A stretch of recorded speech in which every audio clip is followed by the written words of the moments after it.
OBC હક અને અધિકાર માટેની આ વાત છે.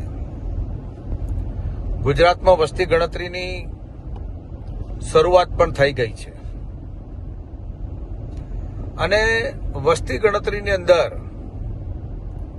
એસસી, એસટી અને જનરલ કાસ્ટ આવા 3 કોલમ મૂકવામાં આવેલા છે.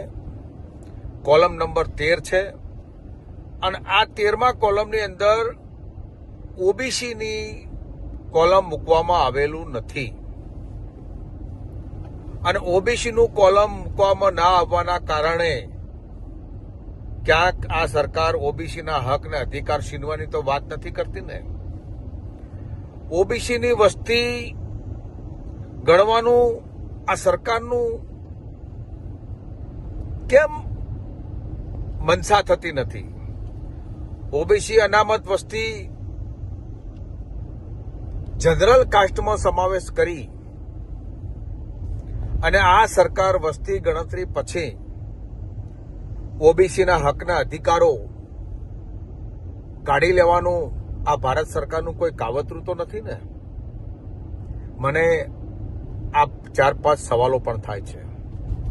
ઓબીસી સમાજ જાગે,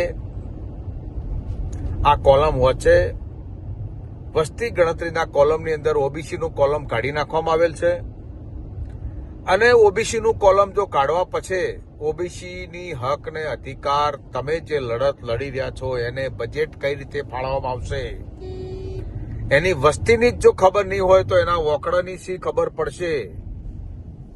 એટલે હવે બહુ થઈ ગયું.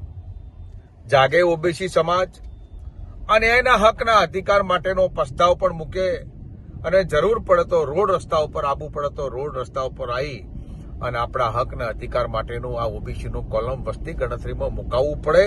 અને જ્યાં તમે વસ્તી ગણતરીનું કોલમ જો મુકાવવામાં નિષ્ફળ નીડવશો તો આવાવાળા સમય ઓબીસી માટે કઠણ મને દેખાઈ રહ્યા છે.